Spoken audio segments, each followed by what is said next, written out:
People of the internet, tonight we are debating Capitalism of Ayn Rand, and we are starting right now with the opening statement from Dr. Norton.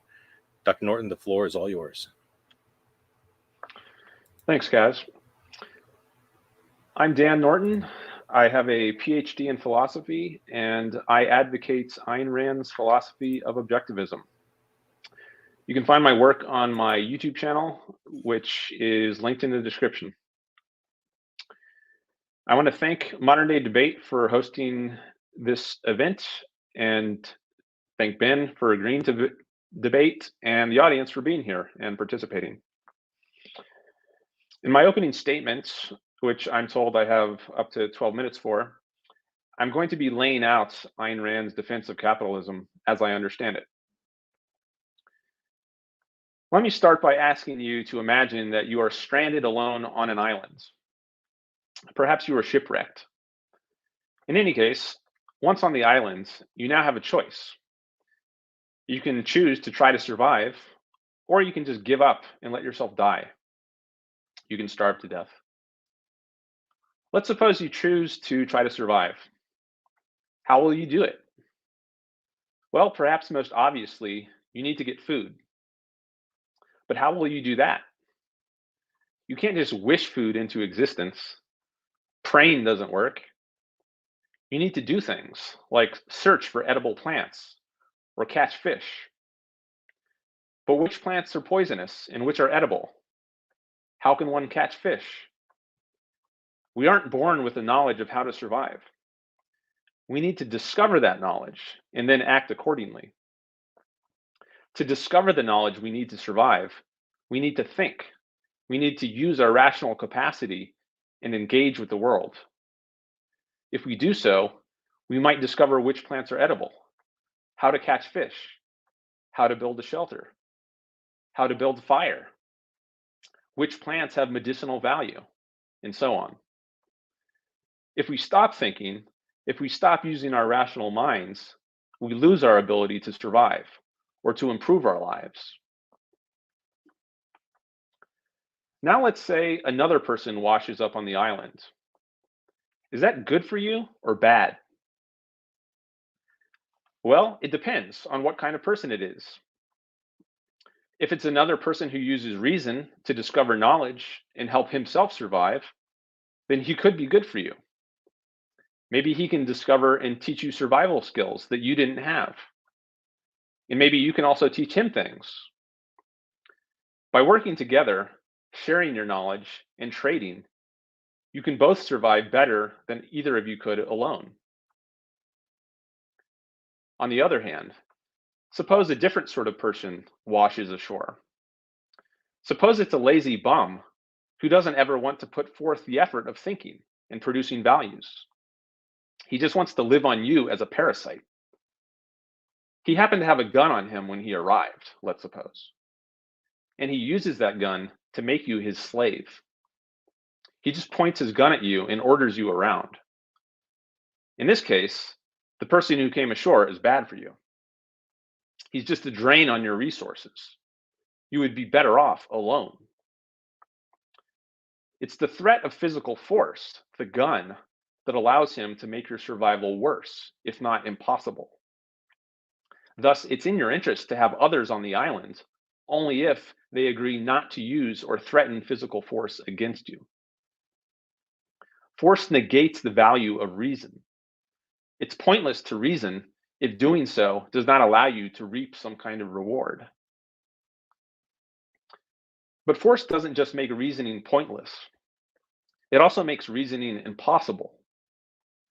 If someone points a gun at you and demands that you believe 2 + 2 is 5, or that the earth doesn't move and the sun goes around it, you cannot make yourself believe that if you have seen no evidence supporting it, or if you have seen evidence contradicting it. You can mouth the words, but that's not the same as believing it.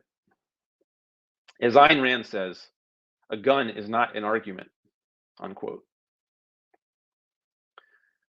What would have become of the scientific and industrial revolutions if men such as Galileo tried to think in compliance with the dogmas of religion rather than following their own independent judgment? Their thinking would have been stifled. Those revolutions would not have happened, and we would not enjoy the modern technological civilization that we enjoy today. Now, returning to the island example, I said that a person who subjects you to force on the island would be bad for you.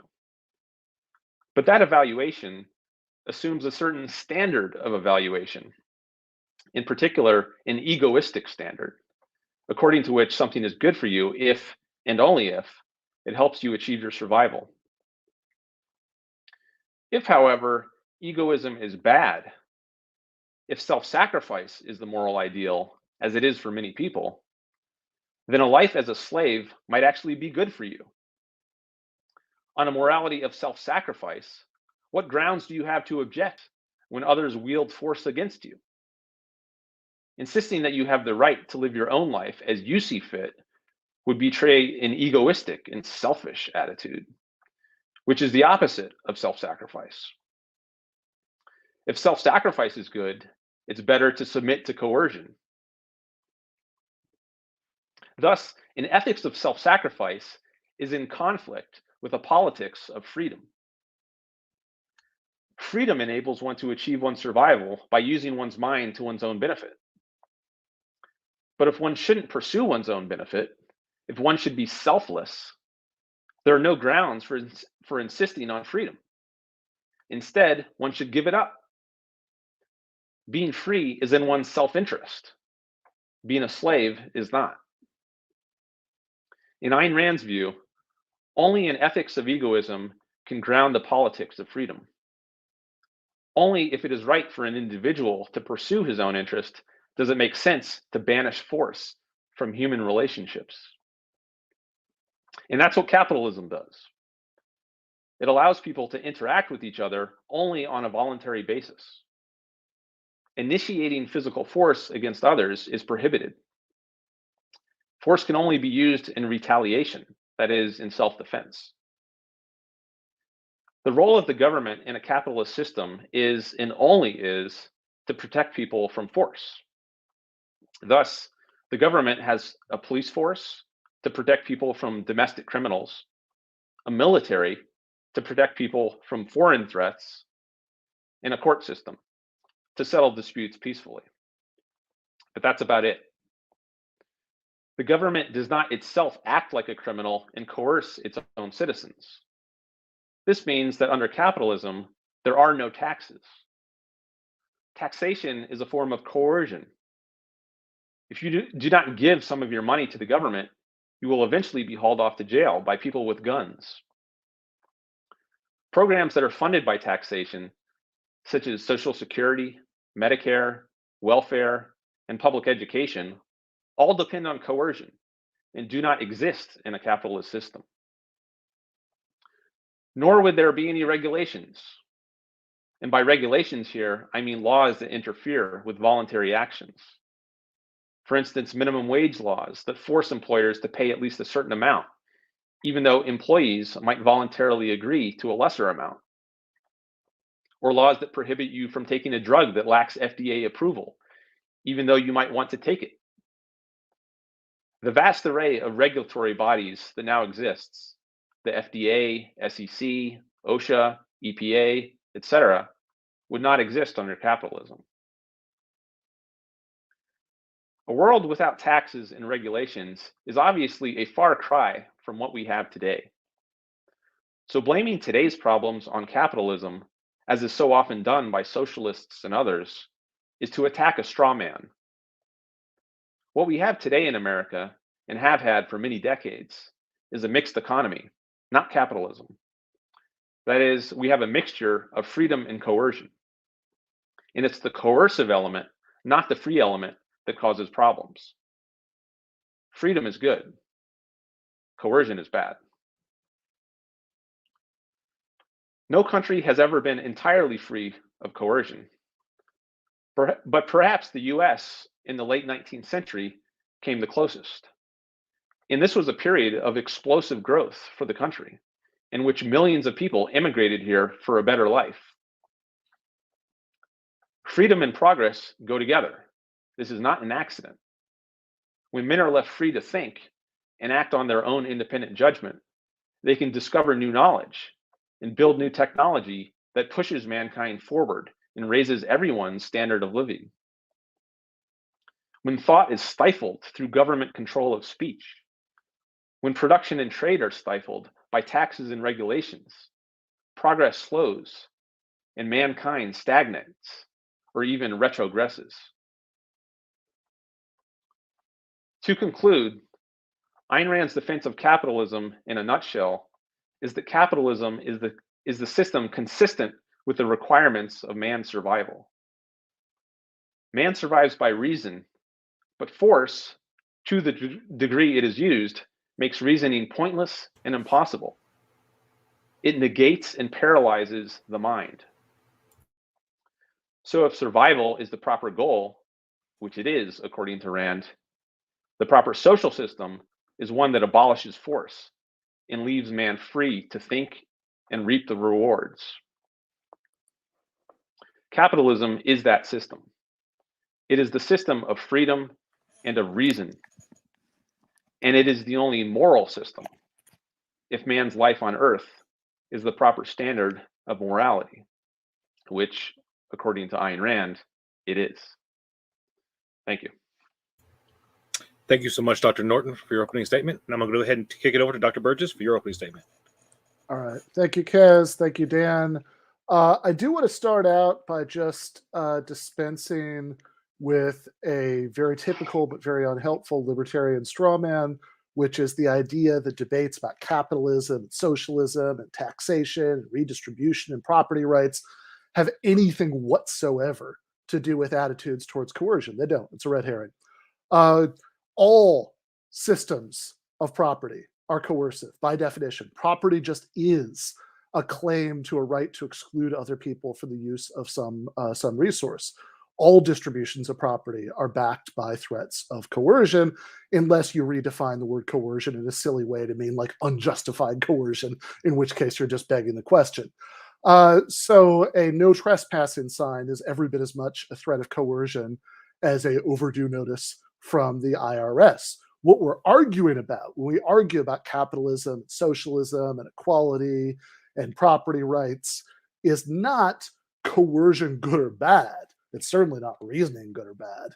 It's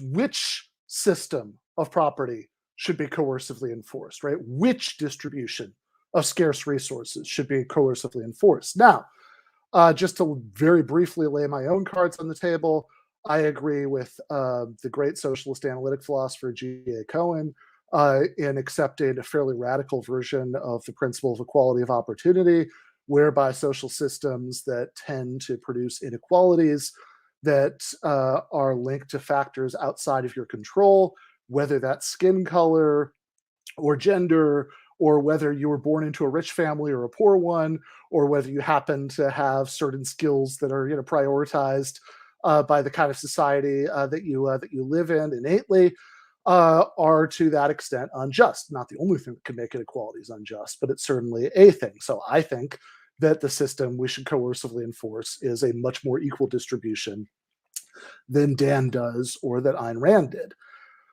But as much as I would be very happy to get into what I think a more just and equal system would look like in the open back and forth or in the Q&A, that's not the main subject that we're here to talk about tonight. The main subject that we're here to talk about tonight is not socialism, but capitalism, and specifically Ayn Rand's defense of capitalism.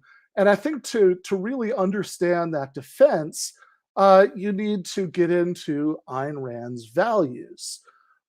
Because it is really important, Dan, to his credit, was very frank about this in his opening, to recognize that when Rand defends capitalism, she's not defending the halfway civilized kind of modern capitalism under which we have a social safety net to guarantee that people don't just starve in the streets if they fall through the cracks of the system, under which we have civil rights laws to stop restaurant owners in Alabama from hanging whites only signs in their windows, under which we have Medicare and Medicaid to make sure that the old and the destitute don't die of easily treatable diseases. That's not what she's defending. What she's defending is a kind of quote unquote capitalism. Now, the word capitalism is used by everybody else refers to a specific mode of production that exists at a certain time in human history, not this moral ideal that Rand is talking about.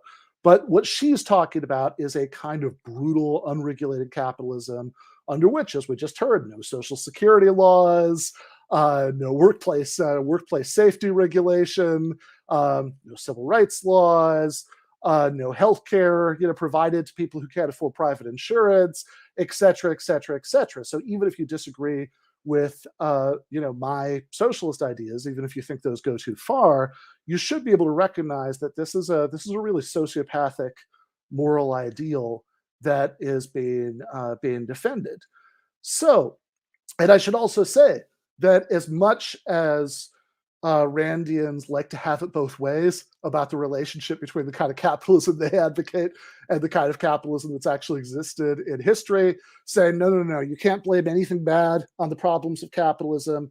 You can, because it's not real capitalism at the same time, wanting to take credit for capitalism's achievements, to say, oh, the good parts are because of the parts that are truly capitalist, right? Everything positive that happened in the Gilded Age in the 19th century that Dan was talking about is because of that. It's only the negative stuff that's not because of that. It's more or less the same bait and switch you get from religious believers who say that all the good things about nature testify to the glories of God. All the bad things are a result of original sin. But if we're talking about Rand's ideal of capitalism, not only would it be morally grotesque in all the ways that we just went over, it would be one that it wouldn't even be consistent with a thriving economy. Rand said many times that she wanted a separation of economy and state as total as the separation of church and state in the American constitutional system, which would mean, and we just heard from Dan when he listed off the acceptable functions of government, what wasn't on that list? Maintaining public roads that deliveries can happen on, chartering corporations, having, the state minting currency. And of course, without these things, there could be no functional economy at all. We'd have absolute economic collapse if we got rid of those things. So don't take Randians seriously when they want to take credit for the good parts of capitalism. But why does she defend this particularly savage kind of unregulated capitalism with all of its brutal human consequences that we saw in that Gilded Age that Dan was just praising? Well, she justified it by reference to so-called objectivist ethics, by which no one ever has a moral duty to sacrifice his or her interests for the interests of anyone else. Or at least she sometimes said that. If you listen closely to Rand or listen closely to Dan just now, it's a little inconsistent, because there is an exception for sacrificing your interests to the interests of others when it's a question of sacrificing your interests in the name of respecting libertarian property rights, as when you wash up on an island where all of the usable resources are already private property and no one will share, and you have a duty, I guess, in that case to not survive. I'd actually be fascinated to hear what the result would be in that scenario. But she certainly thinks that people should have to live pretty miserable lives if that's the consequence of rejecting the right of rich people to keep every last dollar in their bank accounts.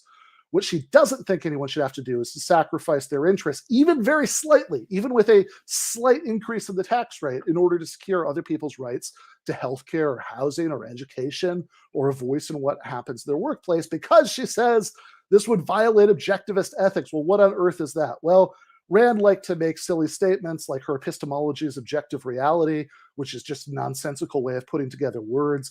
Everybody thinks what they believe in is objective reality, and epistemology is the study of how we figure out which things are objectively true. But pressed for details, she tended to say things like that we should only believe things on the basis of empirical observation of regular non-moral facts. And of course, as David Hume showed centuries ago, there is no way to derive any moral values, whether Ayn Rand's or anyone else's, from the base non-moral facts. A study of the non-moral facts can tell us how to achieve the moral and political goals we care about. It certainly can't tell us which moral and political goals we should care about in the first place. That doesn't mean there's no role for moral reasoning. There is, but that role is best described by the great 20th century political philosopher John Rawls, who said that what we're doing when we engage in moral reasoning is a process of reflective equilibrium. we're trying to bring the values that we care about together into an internally consistent picture, which might do things like doing things like, for example, rejecting certain shallowly held values in favor of deeper, more important values. And of course, when you start doing that, there's absolutely no reason to take Rand's extreme and fairly inhuman value system seriously as a contender. Now, she tried to make it less absurd by constructing a straw man of all the other schools of modern moral philosophy, which she said were all altruism. They were all about pure self-sacrifice. You know, you're not allowed to promote your own flourishing as an individual at all. You have to just live for others and sacrifice everything for others. And of course, if the only options are that purely monkish life of absolute self-sacrifice and being a Randian egoism, well, you know, Randian egoism starts to sound a lot better, but of course those are not at all the only options. And none of the major options in modern moral philosophy bear any particular resemblance to the straw man. According to utilitarianism, your happiness counts as much as the happiness of anyone else. According to Kantianism, a view that Rand really hated and said was the source of all the altruism and collectivism, where by altruism she means not what everybody else in the world means by altruism, the idea that you should sometimes, in some ways, or to some extent, sacrifice your interests to the interests of others, but the idea that you should have to engage in total self-sacrifice. She described Kantianism as the sort of root of all this in the modern world, but of course, Kant's moral principle, the categorical imperative, states in no uncertain terms that you have moral duties to yourself in exactly the way that you have them to any other people. If you read Kant's groundwork in the metaphysics of morals, one of his 4 examples of an immoral act is failing to develop your talents. His moral principle is that you should always treat humanity, and this is an exact quote, whether your own person or the person of another, as an end in itself and not merely as a means to an end. And even a lot of people like me who aren't pure Kantians thinks there's a tremendously important moral insight in there. Of course, it's wrong to treat other human beings as if they were ATM machines who only existed to serve your own personal flourishing. Of course, it would be wrong to enslave the other person on the island. I believe, no less than Ayn Rand did, there's no God and no afterlife, and we only have one life to live. But I draw the opposite conclusion because I also realize that everyone else in the world, all those billions of other human beings, also only have one life to live, and they count just as much as I do.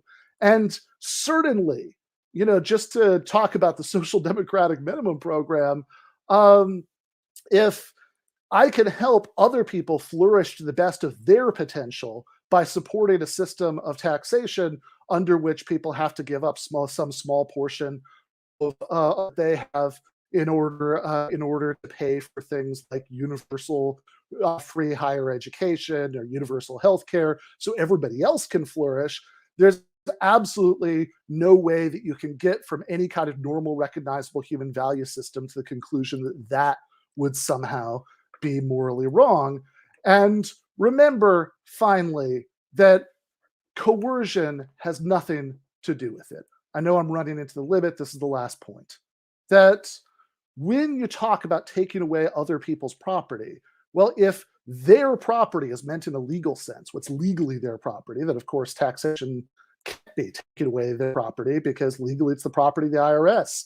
If, on the other hand, it means morally their property they should have, then that reminds us that the issue has absolutely nothing to do with coercion. It's who has a good moral claim to which piece of property. Rand has her theory, let the chips fall where they may in a free market. I find that a very implausible theory, but maybe we'll get a good defense of it as the debate goes on. Thank you so much, Dr. Burgis, for your opening statement. Thank you both for your opening statements. So let me go ahead and just let everybody know. If this is your first time with Modern Day Debates, that we are a neutral platform hosting debates on science, religion, and politics, and we want you to feel welcome no matter what walk of life you're from, no matter if you're an atheist or Christian or theist of any flavor.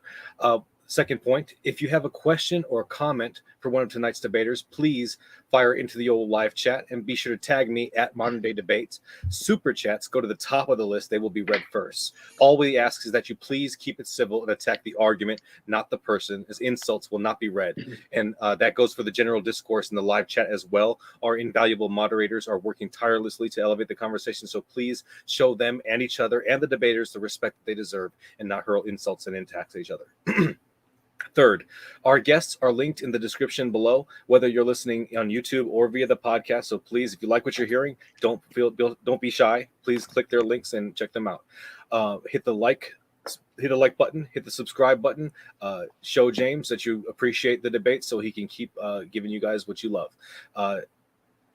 Tomorrow night, we have another debate coming. Was the moon landing faked? That's going to be T-Jump versus Alex Stein. I think there's another debate. I don't even have that written down, so I'm not going to mention that. But that is all I have right now. So I'm going to go ahead and kick it over to the open discussion. We have 60 minutes. Gentlemen, the floor is all yours. All right.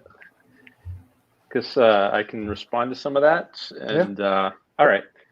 So maybe I'll just start by saying that I don't think Rand's view is sociopathic, but if it is, then I think the opposing view is giga sociopathic. So I don't think a whole lot is accomplished by throwing out insults, and I typically try to avoid that thing and just focus on the arguments. So that's what I plan to do here, just focus on the issues. So one issue that Bryn brought up at the beginning was this point that coercion is a red herring, that coercion is a part of every system. So that's not really what's at issue. And I've seen him cite Matt Brunig on this, and I've read some articles where he's made this point many times in many of his videos. And I think there's an element of truth to this. I think it's true that if you have a certain view of morality, morality underlies politics. Politics presupposes a certain view of the good. So we have a view of the good, that's morality. And then how does what's good in the context of human relationships? That's what politics is. So politics is really just an application of ethics. So if you have the wrong ethics, you're going to have the wrong politics. And I think Ben has the wrong ethics, and therefore he has this I think he has the wrong view of coercion. And likewise, he thinks I have the wrong view of ethics, and therefore I have the wrong view of coercion.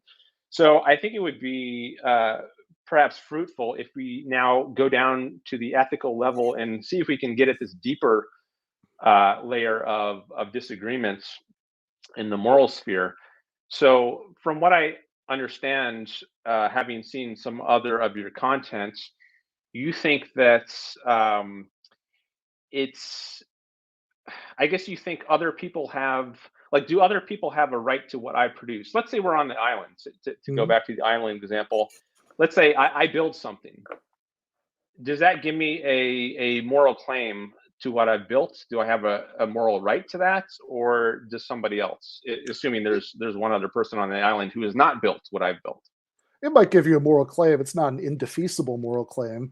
It's not absolute. I don't think that, if, for example, somebody's going to die or be maimed in a hurricane, if they can't shelter under it, that your right to the fruits of your labor, which of course workers lose under capitalism, we should also note that, overrides someone else's right to shelter. But I should also say, I actually don't think it's true that the difference about how we talk about coercion is a result of difference in deep moral views. I think that it's just true that if you use the word coercion in a non-moral sense, right, not in a normative sense that you're using it to mean bad coercion or unjust coercion, but you're just using it in a morally neutral way to refer to the use of force to the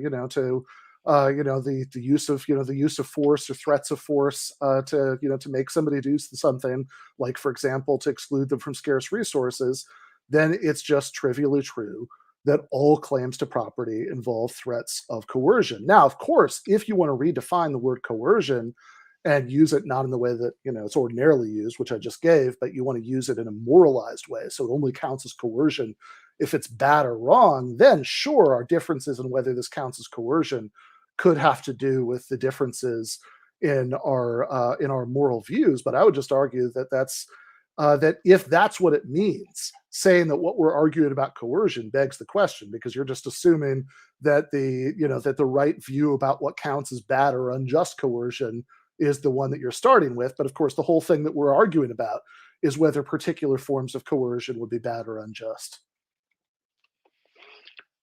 Okay, so you've mentioned that there's a neutral sense of coercion, and then there's a moral sense of coercion, according to which it's morally bad. I'm not. I don't typically think of myself as using coercion in a neutral sense, a non-normative sense. Maybe you mean just a descriptive sense. Yeah, Um, I just made a descriptive sense that you're using force or the threat of force to make somebody do something, for example, to exclude them from use of scarce resources. And if you are using it in a normatively loaded sense, if what you mean by coercion is actually bad or unjust coercion, at that point, it's not that we disagree about whether coercion is okay or not. It's that we disagree about whether, for example, redistributing existing property would count as coercion. okay, so um, maybe it'd be useful to bring in the distinction between initiation of force and or initiated force and retaliatory force, because I'm not sure we would agree that the same things that we would use the same label for the same act. So if I build a shelter on the islands and then someone else arrives on the island and let's say they need that shelter to get out of a hurricane, and I say no, you can't come into this shelter that I built in order to save yourself, would I be initiating force against that person Well, if I keep them out? the problem is that there is no normatively neutral way to decide what counts as initiating force, because people who like to talk about initiating force, they don't literally just mean the first person to use violence or threats of violence. That's what it sounds like, but that wouldn't actually capture the distinction that they're going for.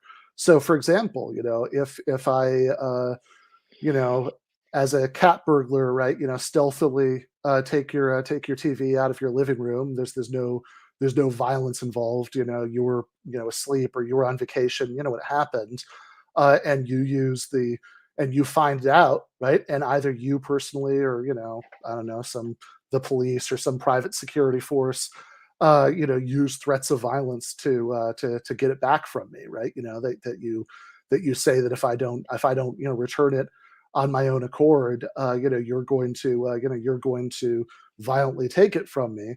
Is that initiation of force or not? My understanding is that everybody who talks the way that you're talking, using the sort of phrases like the initiation of force in standard objectivist or libertarian ways, would say, no, no, no, you're not initiating force when you do that.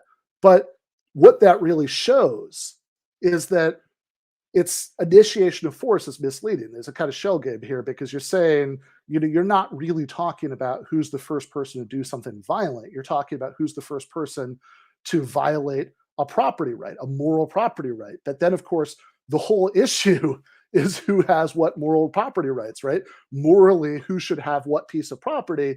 And your answer to that question is going to be the same as your answer to who's initiating force in a conflict. There's no way that any version of this could do any argumentative work, because you're always already packing in where all the action is, which is that who actually has a moral claim on some piece of property. Okay, so if the more fundamental issue than what is coercion is what do we have a moral claim to, then let's talk about that, because I want to try to get down to the root of the disagreement. So I asked earlier, if I build something by myself on the islands, do I have a moral claim to that? And you said something like, well, maybe in a general way I do. You have a but there are claim, some, but not an indefeasible claim. There could be right. other So things that maybe could override it. okay. Yeah. So maybe in an emergency situation, For someone example. could. Right. Okay. So if it's not in an emergency situation, then I have a moral right to what I produce. That's an example. I'm sure you can come up with other scenarios under which, even in this sort of island example, I might agree that that there's that you don't have an exclusive right to 100% of what you produce. I would also, by the way, again, I would say, if you really believe in this principle, which I don't, right? That there's a sort of absolute moral entitlement to anything that you produce, which I think has some pretty grim results if taken seriously, right? Because that would mean that people who are incapable of working, due, for example, to severe disabilities, wouldn't have an entitlement to anything. That they would have to just hope that somebody who did have such an entitlement generously felt like sharing with them, but they wouldn't have their own claim on anything. I certainly don't agree with that. I think that, yeah, I think generally speaking, I think the fact that you're the person who produces something, gives you some claim on it. I think that they have all else being equal, that's a pretty good reason to think that you should have it. But I also think that there are other morally important factors in deciding what counts as a just distribution of resources. I think that the point about large scale inequalities that are due to factors completely outside of your control is something that gives us a powerful reason to support or oppose given distributions of resources. I think the very fact, so beloved by objectivists, that we all have a right to pursue our own individual flourishing, our best lives, gives it grounds certain claims about distribution of resources. If you need a certain material base to have even a fighting chance at having a good life, I think that that's something that gives you a moral claim on it. I think that morality is pretty complicated, and you're probably not going to be able to plausibly boil this down to one or two to one or two principles and just extrapolate everything from there, unless maybe they're principles like a just social order is the kind that you would endorse from behind Rawls's veil of ignorance, maybe, and that whatever the correct rules are, the ones that would be part of that just social order, something like that might be a plausible sort of general, like extremely general thing that you could try to get everything else from. But unless we're talking about something like that, I think there are multiple values that are important, and I don't think just reducing everything to one, like a labor entitlement principle, is plausible. And by the way, even if I did, I would be very skeptical that capitalism honors that principle, given, of course, that workers under capitalism, generally speaking, have no realistic choice except to contract away the lion's share of the results of their efforts. And I would question whether that's a truly free choice, but maybe that's a slightly different argument. Okay. There's a lot there. So, I mean, one thing I'll say is I think everyone flourishes best under the kind of system I advocate. I think there's more opportunity in a capitalist system of the sort I advocate than anywhere else, any other kind of system. I think people who came here in the 19th century, in the so-called Gilded Age, which I think maybe is better called the Progressive Age, because there was so much progress made in that era. They came here for the opportunities to make their lives better. I think capitalism makes opportunity, increases it dramatically over any other system. For people who can't work on their own, I think it's a tiny minority, and I think there would be abundant charity, private charity, people out of benevolence who would be, if they're, so much of their wealth weren't seized by the government. I think many people would offer more to to people who need private charity to survive. But I think that kind of thing is a red herring against capitalism, because it's such a trivial, tiny amount. Especially, in day of the internet, you can just do data entry on a computer. Even if you're disabled, you can earn money somehow. You can support yourself. I think it's easy. I do want to go back to the island Yeah, case. And well, Okay. hold on, you spoke Okay. for a while, Okay. so let me make Okay. another point here. Okay. If we're back on the islands, you said in general, if someone produces something, they have a moral claim to it. So I wanna see how, if I Sure. can, build on this example. Let's say that there's two people on the islands, and one becomes radically more wealthy than the other, like Jeff Bezos Mm. level wealth, like um, a million times more wealthy than the other. Maybe because the other is just less talented, less capable. He can support himself. He can live on his own, but he just doesn't have the genius of the other guy. Um, so there's massive wealth inequality. They both produced whatever amount of wealth they had on their own. Now, does each have a moral claim to everything that he produced, or does one have a moral claim to what the other produced? I'll leave it there for now. Sure. So I think that in the scenario you're describing, no, I don't think that somebody who, in the impossible scenario, right, where you could somehow have Jeff Bezos to an Amazon worker levels of wealth inequality within two people on an island, I would argue you can only have that level of wealth inequality given structural power within a system that people have no realistic choice but to participate in. But given that impossible premise, then I would say no, they don't. Partially because of your description, right? Because you said that this is a result. That level of wealth inequality is a result of talents that one person has that another person doesn't have. Now, to the extent that one person So you're, just to be clear, you're saying I'm about to explain it, right? So they have he doesn't have the moral claim. So I don't think that he has a moral claim to all of it. No, and here's why not.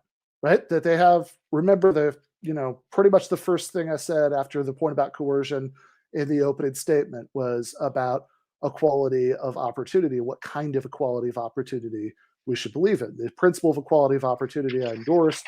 What J.A. Cohen called socialist equality of opportunity is that inequalities, or at least large-scale inequalities, are, at least as a default, at least all else being equal, we can balance this against other values, but they are unjust if they trace back to things that are outside of your own control.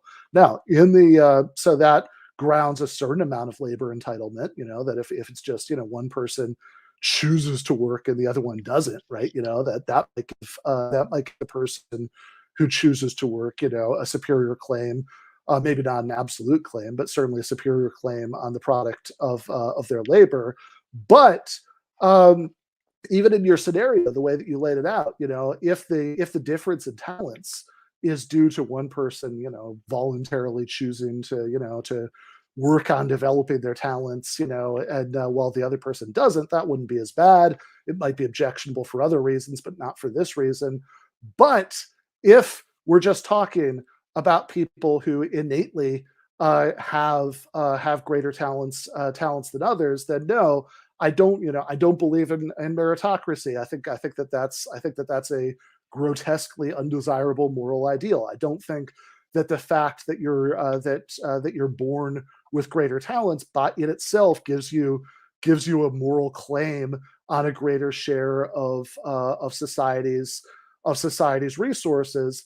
And I would also say that the issue about private charity is not just that people have there are people who would become destitute without redistributive programs, although that's certainly true. It's not just that there are people who die without it, although that's certainly true. If man's goal is the survival, I would point out that the advanced social democracies in the world are doing way better in terms of life expectancy than the comparatively more robustly capitalist United States, and where, for example, people die because their medical GoFundMes aren't fully funded. But even if everybody could get some level of sustenance and a long life by living off of private charity, if for example they were unable to work, then I would still say that forcing people to rely on private charity is incredibly degrading, and it makes them unfree, because if you have a positive right to healthcare, for example, just for being a human being, just for being part of a social order, then nobody is in any position to take it away from you on a whim. Whereas if you're dependent on private charity, then definitionally they are able to take it away from you on a whim. And I'd say a society where everybody's trying to craft a more compelling, attention-grabbing sob story on GoFundMe than everybody else is one that's far worse for both freedom and human dignity than one with robustly redistributive universal social programs. Okay. So there's a lot there. I mean, government can take things away on a whim too. I don't think that's more likely to happen under capitalism. Nope. I think people are going to be more secure, and there's going to be less need of charity. And again, I don't think you can talk about problems today and pin them on capitalism, like medical GoFundMes or whatever. We've had so much government intervention or interference in the healthcare industry and so many other industries. I don't think you can blame something that happens today on capitalism like that. I want to go back to this point about equality of opportunity. I don't think that's a legitimate form of equality to advocate. I believe in equality before the law. So you have the same laws for rich people and for poor people. But equality of opportunity, no, I reject that. So let me give some examples of why. So imagine you're beautiful. You have more opportunities to be a model, to be on TV. Now, is that unfair that some people are more beautiful than others? Should we disfigure the people who are beautiful in order to equalize opportunity of being a model? Take LeBron James. He was, physically gifted. He's a giant man. I mean, most people can't do what he does. Should everyone have the equal opportunity to be an NBA player? The only way you can equalize opportunity is to tear down the people who have more skill or innate talent or innate DNA, whatever it is that they got lucky with. Einstein is a genius. Not everyone's going to have the opportunity to become a genius physicist like he was. Are we going to stifle the mind of Einstein in order not to offend the people who are not as smart? I think equality of opportunity is a terrible thing to aim for. I think everyone should take whatever they are innately given and try to make the most of it and not spend their life whining that someone else has more than they do. I think the whole issue, and this gets to John Rawls, the issue of fairness does not apply when you are talking about metaphysically given facts, like things you were born with and didn't choose. It's not unfair that you weren't born as beautiful as someone else. You might be unlucky, or if you're beautiful, it's not that it was fair that you were beautiful. You just got lucky. Same way, if you're playing a lottery and you don't get the winning ticket, doesn't mean you were treated unfairly. It just means you were unlucky. Now, if you got the winning ticket and then they didn't pay you what you were supposed to get, that would be unfair because there was a choice involved. There was a volitional choice. Someone could choose to make something happen, follow through on the agreement of the lottery, we pay the winner or not. But when something is not open to choice, the issue of fairness or unfairness doesn't even apply. The concept is invalid in that context. So I think that's the basic problem with John Rawls. And that undercuts a lot of his policy prescriptions. And I think I'll just pause there and throw it back to you. Sure. So on the subject of LeBron James and beautiful people being models and all that, I think there might be some confusion. The claim is not that people shouldn't be allowed to have talents, people shouldn't be allowed to develop talents, that the distribution of talents by nature should be corrected. Nobody has ever said that. I certainly haven't, neither has anybody else in the history of philosophy. What I have said is that the distribution of material resources shouldn't be wildly unequal on the basis of those talents. So, of course, should LeBron James be allowed to play basketball? Of course he should. But I do not think that he therefore has some sort of absolute sacred right to every penny that he earns playing basketball. I think it's fine to tax away all or even most of LeBron James, not all, but, to tax away quite a bit or even most of LeBron James's income in order to make everybody else's life better, to provide a fair floor for everybody else to try to flourish in life. And perhaps, a deep difference between us morally is that I just don't think that would be equivalent to breaking LeBron James's, legs so, he can't play basketball better than anybody else, or whatever the other example was, uglifying, supermodels so they won't get more modeling opportunities, a la Kurt Vonnegut's Harrison Bergeron. That, of course, those things would be unjust. People have a right to bodily integrity. That's a tremendously important value that when we're balancing values to decide what the right thing to do is, we have to take that into account. Of course, people have a right to act on and develop their talents. But I don't think that people have a right to every dollar that comes into their bank account from some sort of free market process.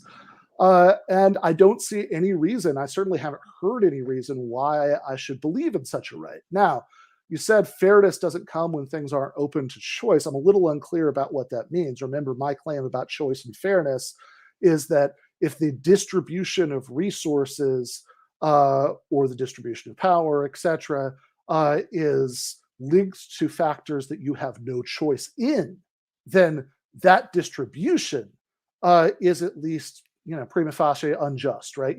Perhaps there are other values that that like would once we weigh it against it, if we have to allow that distribution or the economy will fall apart or something, they might reluctantly say it's acceptable after all. But at least on first blush, the default, right, should be thinking that distribution is unjust. If we can correct that distribution without having to, smash the faces of any supermodels or do anything else that would violate fundamental rights like that, then we should do that. Because, of course, I don't believe, and I haven't heard a good reason to believe, that people have a fundamental right to every dollar that comes their way by the result of some sort of free market process. So, should we tear down anybody to achieve robust equality of opportunity? Well, if tearing them down means redistributing some income that they would otherwise have, then sure, I don't have a problem with that, because I don't believe, to steal a line that's not my own, that we have nerve endings in every dollar in our bank accounts. But if tearing down means like not letting people not letting people be models, or not letting people play basketball, no, I don't advocate that. Nobody advocates it. But I will say, one of the things that oftentimes debates are good for is, at least, even if you can't agree on positions, or at least clarifies the differences between positions. And I have to say, as much as I find pure equality before the law a pretty paltry and unappealing sort of limit to the kind of equality that we should believe in, right? There's that wonderful Anatole France quote about the law and its majestic equality, forbidding rich and poor alike from sleeping under bridges and begging in the streets or stealing bread. I don't think that's worth much as ideal of equality. I do find it incredibly refreshing to hear a defender of capitalism say, I don't believe in equality of opportunity. I think that's really useful and clarifying. All right. Thank you. So I didn't really see a principal difference between being not okay with disfiguring somebody in order to achieve equality of opportunity, but you are okay with seizing someone's property. Some people, depending on your situation in life, you might rather have one than the other, or the other rather than the one. If it's a little scar, if it's a huge scar, maybe I'll take some disfigurement if it's going to save me 50% of my income. So I'm not really seeing a principal difference between the kind of equality you are and are not okay with, equality of opportunity you are and are not okay with. I think when you try to have the kind of equality of opportunity that you talk about, you lose equality before the law. So now not everyone has the same rights to what they produced. Let's see. I want to go back to the. So you said earlier that even if one guy on the islands, when there's two people, one guy earns way more. It doesn't matter if it's 1,000,000 times more, 100 times more, 1,000 times. It's a lot more. But you said in that case, even though both have produced what they have, you don't think either. I guess you don't think one, the guy who has a lot more, has a moral claim to all of his stuff, and I don't recall why that is. Could you address that?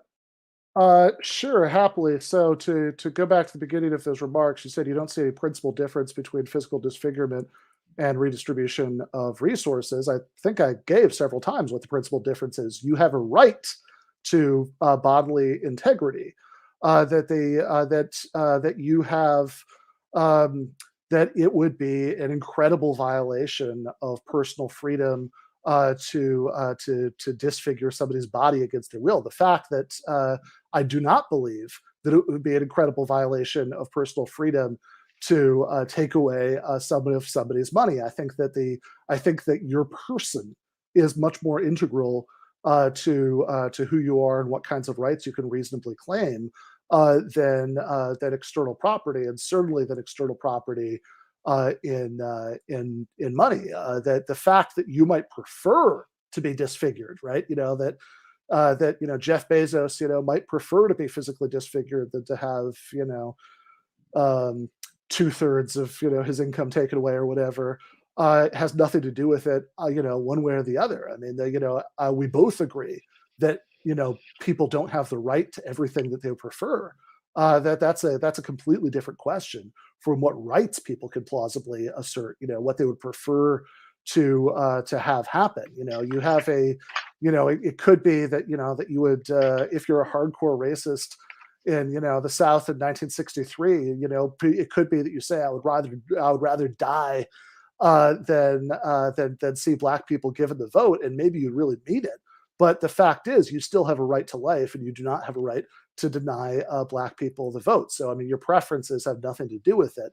I'm also confused by the claim that equality before the law is lost if you have progressive taxation. In other words, which is, I believe, what I heard. Right? If that's not your claim, please correct me. But that if some incomes are taxed at a higher rate than other incomes, that violates equality before the law. I'd certainly say that's not certainly normally how equality before the law is understood.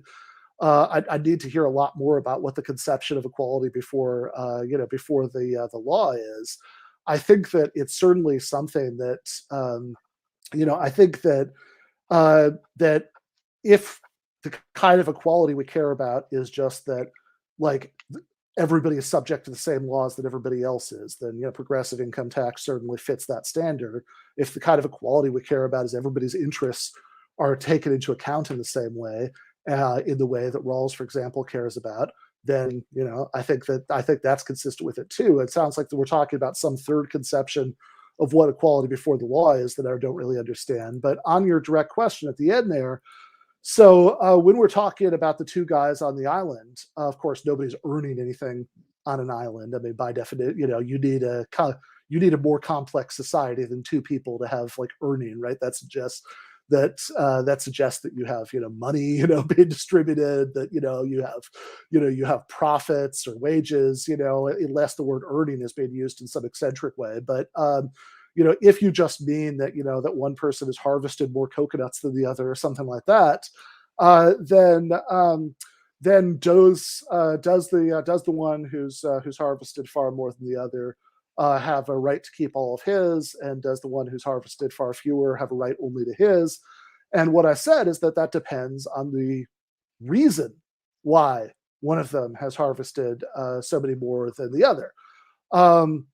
That the sort of the version of equality of opportunity that I've been arguing for would tell us that if it's a matter of free choice that the one guy has simply chosen to spend more hours a day harvesting coconuts than the other, or something like that, then I think that he would have a much better claim on keeping all of them. Maybe not an absolute claim if the other ones could starve to death or something like that, right? There could be things that would override that, but he'd have a much better claim. Whereas if it has to do with a factor that is outside of your control, then the mere fact that that you have more, that you're able to get more, by itself, I would argue, has a lot less moral weight, because we generally think, I think correctly, that that it's unreasonable to have a different distribution of material resources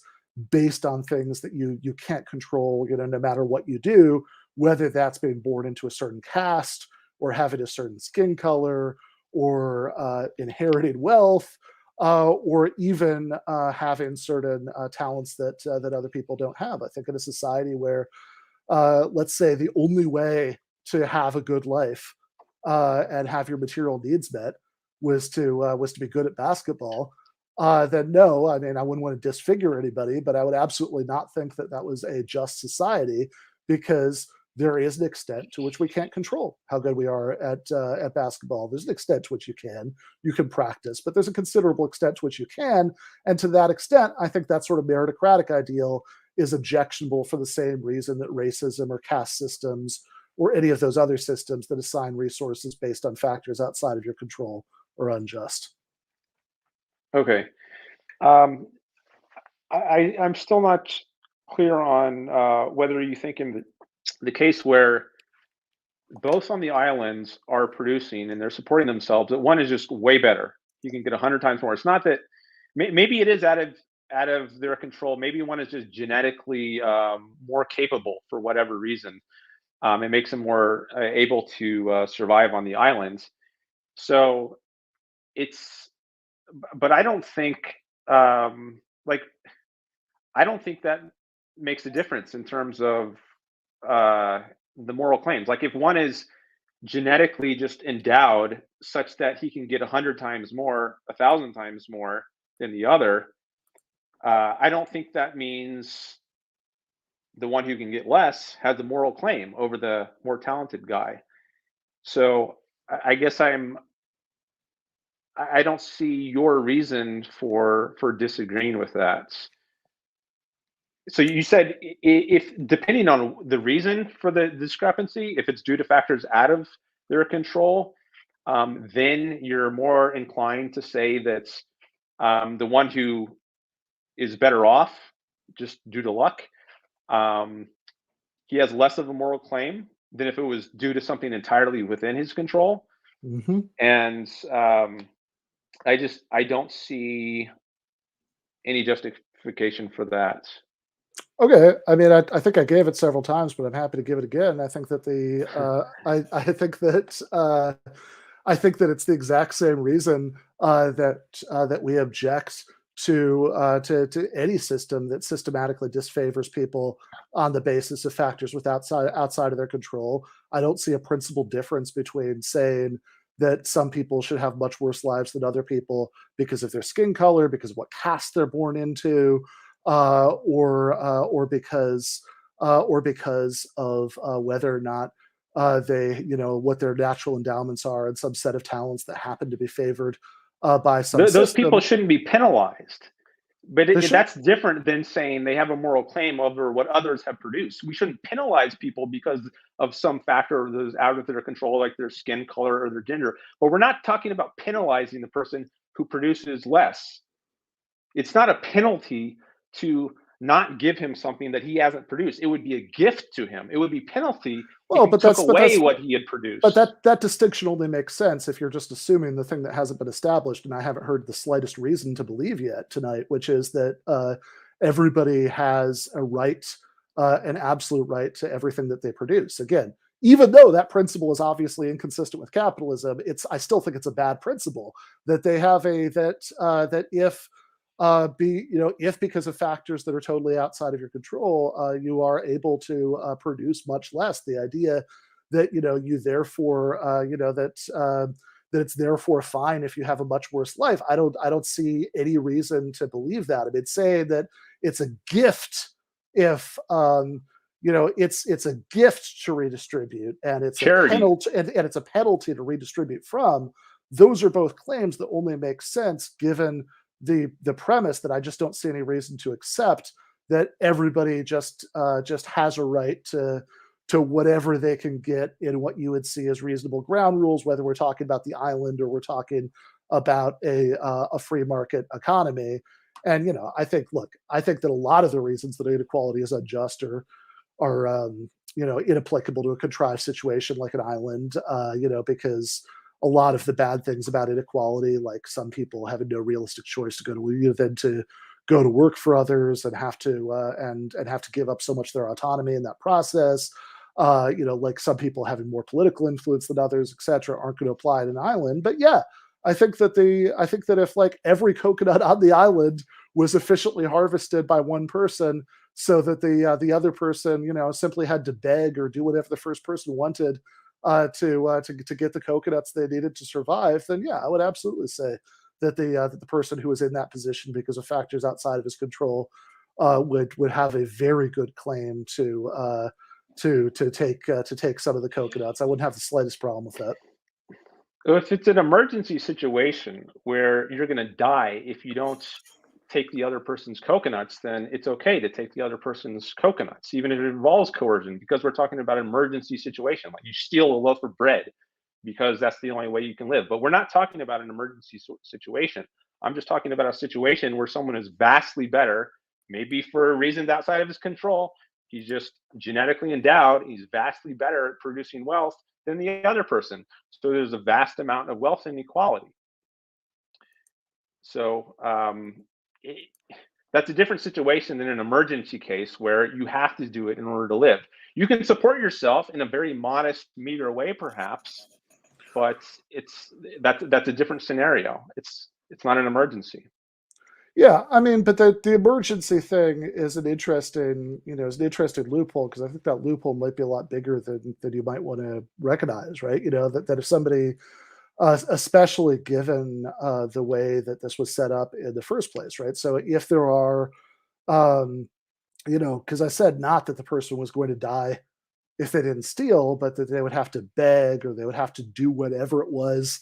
They would have to meet whatever conditions the other person imposed to get any of the coconuts that they didn't need, that were going to rot there if they weren't redistributed.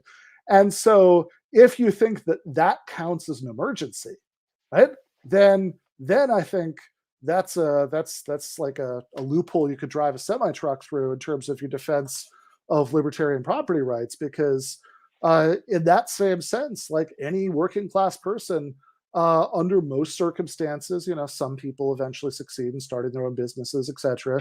But under most circumstances, most working class people under capitalism would be in that same state of emergency, right? That they're only able to make a living by submitting to the will of an employer. Easy. So if the first case is an emergency, then so is the second case, and we're kind of done with capitalism. No, it's easy as cake to survive under capitalism. There'd be so much opportunity, unbelievable. I mean, just get rid of minimum wage laws for one thing. I mean, think of all the people who I mean, if you got rid of minimum wage laws, you would immiserate tens of millions of people. Of course, societies with higher wage floors. Again, you have the higher standard of living. I know that you want to play this game where everything that's bad about American capitalism is because of the uncapitalist parts. It's because of the state intervention. Everything good is because of the capitalist parts. I would suggest that the empirical record shows that societies with stronger unions and much stronger state intervention have vastly more human flourishing. Mm-hmm. But if what you mean by as easy as cake to survive under capitalism is that you can get a job, okay. But in that same sense, it's easy as cake for the person in the situation I described to survive on Coconut Island, because as long as they beg or fulfill whatever conditions are given by the person with all the coconuts, they can survive. So if you think that that stealing is justified in the latter case because it's an emergency, then everyday life for people who aren't in a position to start their own business under capitalism is one great big never-ending state of emergency. Let's let Dr. Norton. The poor people with their iPhones are in such dire emergencies. Well, I mean, that's a spectacularly silly example. Dying on the streets. I love the iPhone I love it when case. socialists paint I all love these the iPhone case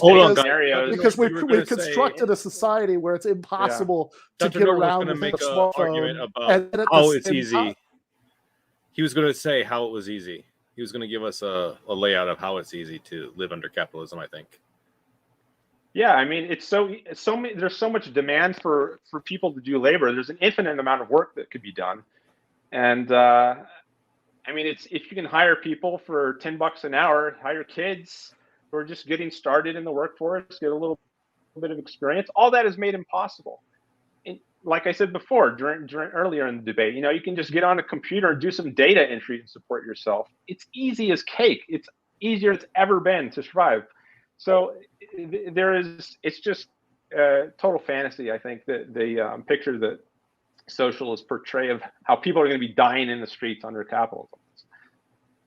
Well, people do die. People do die in the United States in lots of ways that they don't in situations with more robust social democracy.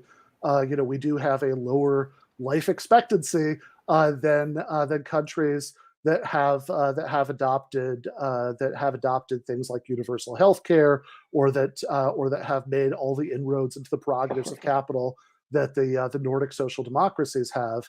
But also, again, I do want to point out the sort of rich absurdity of defenders of capitalism saying that under circumstances where we're making it harder and harder to even function in your day-to-day life without having a smartphone, that having a smartphone is a sign that you can't really have any problems or, you know, complaints about the distribution of resources. But more importantly, no, it's not an emergency. You're trying to have it both ways on the emergency question. Sorry, can I finish? You're trying to have it both ways on the emergency question, because in the Coconut Island case, you're saying that if the only ways to survive are to either steal or to, you know, abase yourself to the person with all the coconuts and fulfill whatever conditions he gives you for getting coconuts, that's an emergency and you could steal. But then you're saying, oh, it's easy as cake to survive under capitalism, when what you mean by easy as cake is it's easy if you're willing to accept a job under whatever conditions the people who have more resources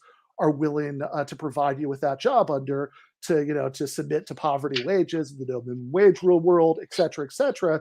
But that's an exact parallel to the Coconut Island case that, if you're willing, I mean, you haven't given me a disanalogy yet, because if in the Coconut Island case, if you're willing to meet whatever conditions the person with all the coconuts gives you for getting some of the coconuts, then it's easy as cake to survive in exactly the same sense. If you're willing to take a job for under whatever circumstances it's offered to you, then it's easy as cake to survive under capitalism. Maybe there's a disanalogy somewhere, but I sure haven't heard it. I mean, this doesn't know, this coconut apple that we keep referring to is an example that Vosh gave. It's kind of vulgar, so if we haven't given the full details exactly as he gives it. But anyway, that's not I'm talking about Coconut Island. I was talking about someone who is producing stuff. He's built a house. He's built some kind of shelter. We're not just talking about coconuts you picked off the ground. Someone is just vastly superior than the other. That was the example I was giving. But to compare an emergency situation where you don't have enough coconuts to eat or something else to eat, or you're going to die, to working a job in a factory where you have a reliable, you can just waltz in there, easily work your shift, go home, and live on, for however long you want to do that. To call that an emergency is just an invalid comparison.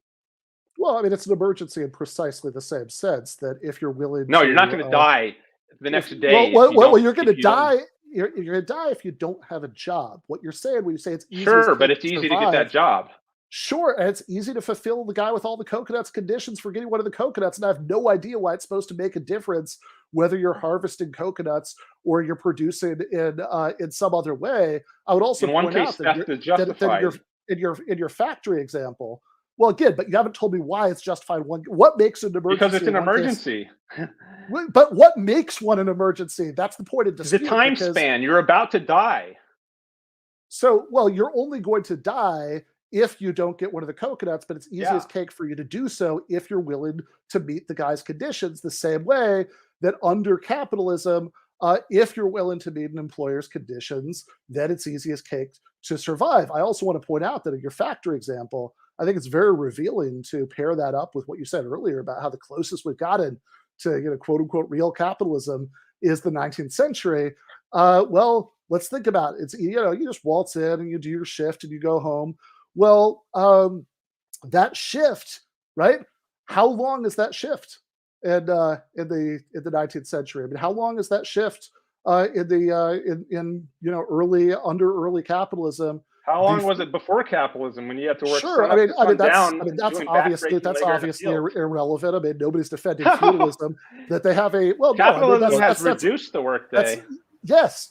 I do want to try to get you guys to have even amounts of time. So I don't know who's talking more. I just want to try to even it out. I'm sorry. I don't want to take over too much. I just want to even it out a little bit.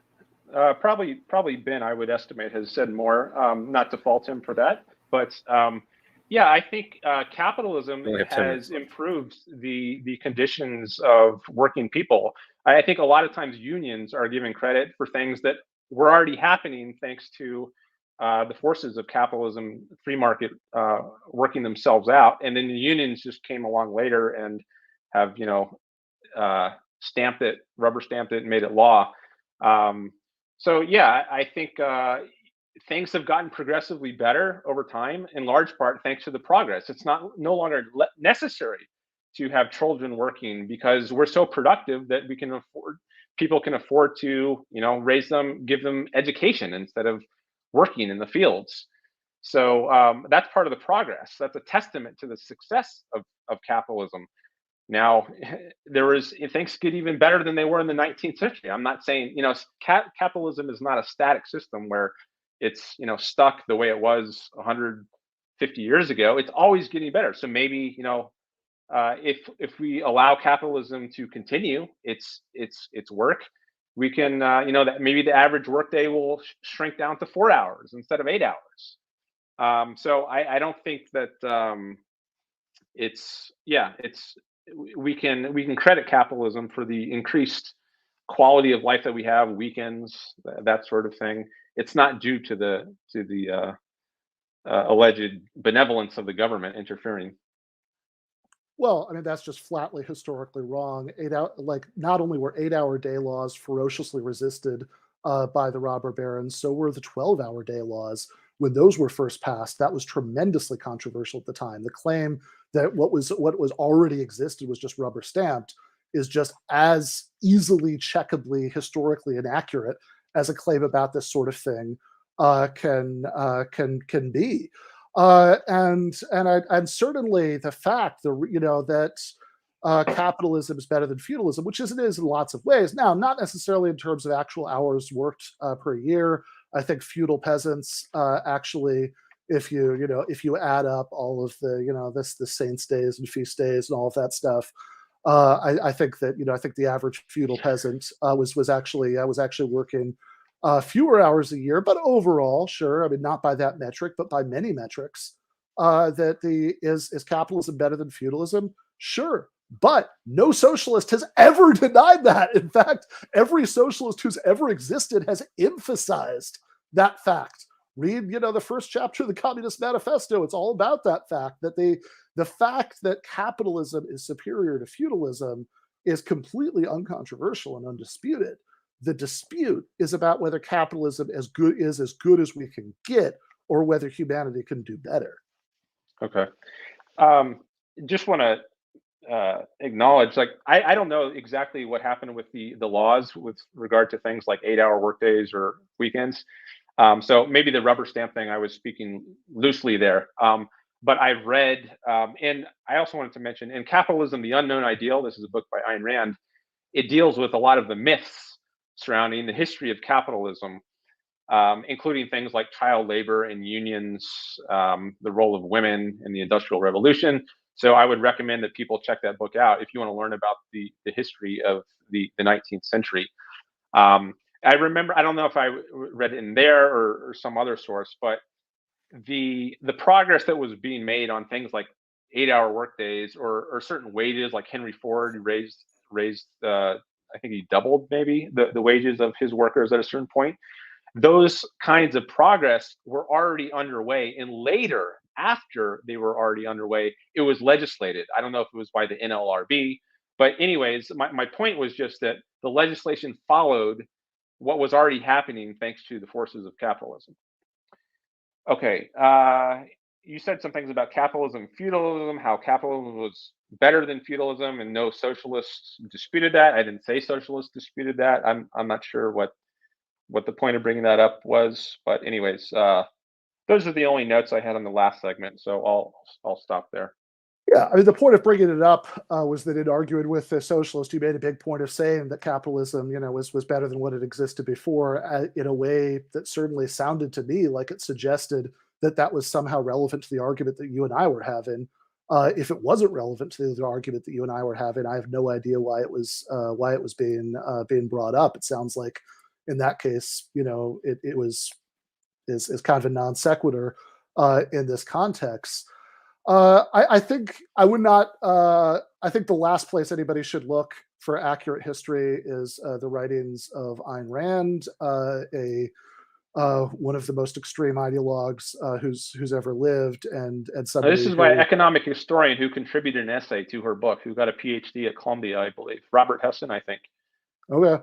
Well, I would imagine that any economic historian who is contributed to, of course, in socialists they have their own histories, and they're going to do things that capitalists are going to disagree. But I don't think you have to go to history books written by socialists to get obvious facts like there were tremendous obvious facts.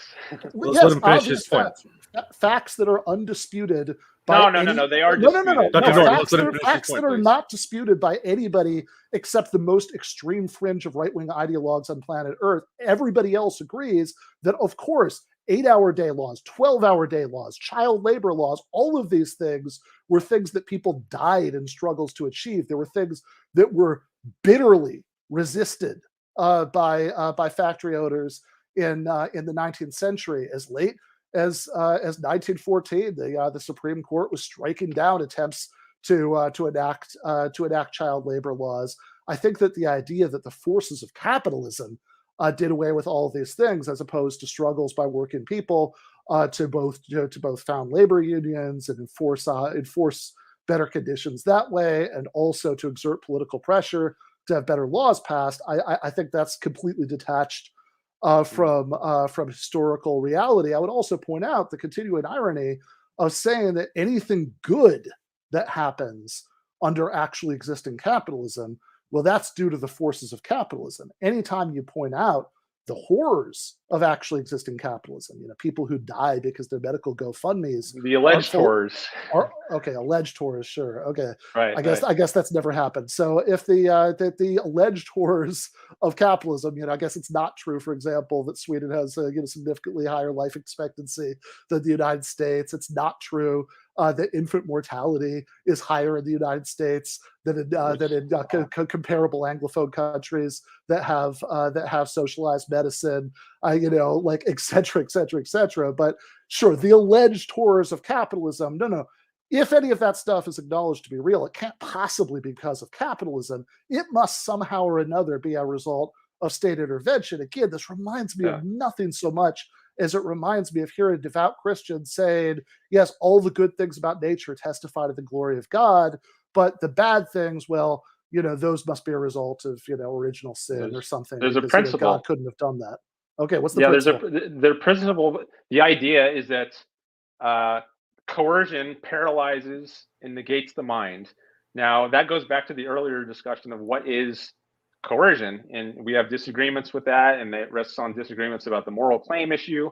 But the thing that explains it is that when you use force against people, you're stifling the minds. I gave the example of Galileo having to think in compliance with the church. You're stifling them in the mind. Antitrust laws, you produce too much, you're penalized for, or you charge too much, you can be penalized for that. You charge less than your competitors, you can be penalized for that. You charge the same as your competitors, you're penalized for that. Collusion. So no matter what you do, there's no way to interpret it. This is one of the examples Ayn Rand gives, is how non-objective antitrust laws are. If you're a businessman, you're just paralyzed. There's nothing you can do legally. So when you use force against people, you paralyze the mind. That impedes and stifles production, and that drives down standard of living, makes everything worse. So there's a mechanism to explain why bad things happen when you introduce coercion into a system, and why good things happen when you free up the system. And I just want to add also on this issue of historical sources. Ben, he's going to claim his facts based on socialist historians and say they're non-controversial. And I'll point you to things I read in Capitalism, the Unknown Ideal. But I say, read both sources. I think it's good to be widely read, read the opposition and make up your own minds. But this is another source that I just wanted to bring to people's attention. There's a reason Ayn Rand titled it Capitalism, the Unknown Ideal. Many people don't know about this. The universities are dominated by people with leftist perspectives, and that's all that many people hear. Yeah, God, I wish that were true. But in any case, I think that there are numerous non-socialist historians who will tell you everything that I just said earlier. I think there are pretty right-wing historians who would acknowledge that there was tremendous opposition to 12-hour day laws, child labor laws, etc. But I would also just say, and I know we're out of time, so I'll just let this be my last point, that I don't think a sort of general, vague ideological story about why state intervention would cause bad results counts as a principled reason to believe that everything bad that happens under capitalism is a result of the respects in which it's not pure capitalism. That really is an empirical issue, and I need a lot better than that to take that seriously. Okay. Hello? Yep. Ben broke up for a second, but I think. Oh no! Did you? I think I got the. You got the gist. Okay. Yeah, I mean, I think the mechanism is legitimate. I think force does negate and paralyze the mind, and I mean, we could go into that more, I'm sure, but we're out of time here. So, it's time for the Q&A, Cass? Yes. Are we ready? Okay. All right, gentlemen. Thank you guys so much for that spirited discussion. Thank you to everybody in the audience for the questions. We're going to go ahead and get into it. If you guys have any more super chats, they will go to the top of the list. Again, please remember to keep it civil and attack the arguments and not the person. The insults won't be read. The gentlemen's links are in the description below. So if you're listening via the podcast or on YouTube, don't forget to check them out. And don't forget to smash the like button. Don't forget to subscribe.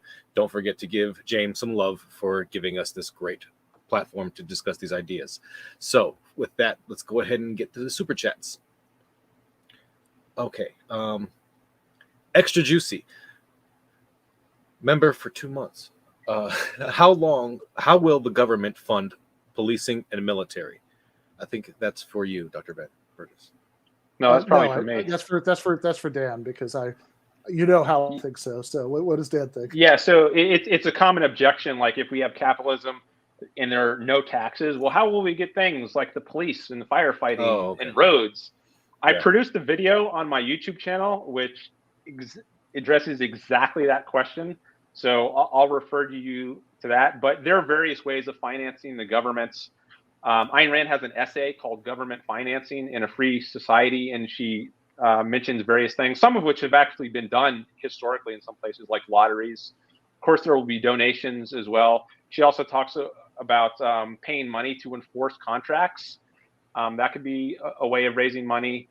And also, I should mention that it will be much easier to raise money if the government's functions are scaled back to the kinds of things I'm saying, just police, military, and courts.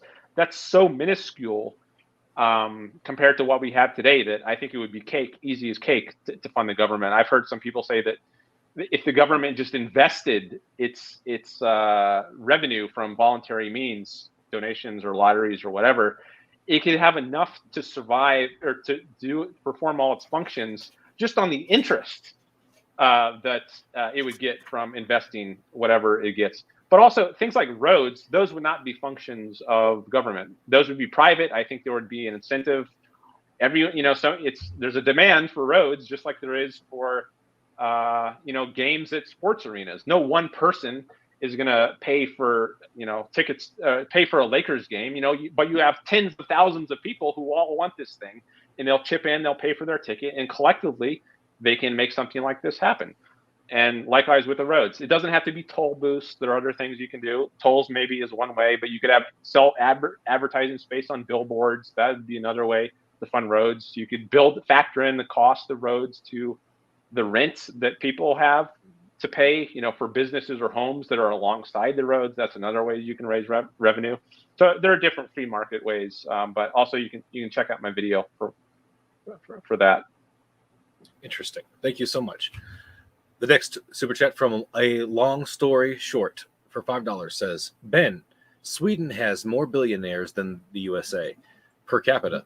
Most of the Scandinavian countries have freer markets than we have here. Okay.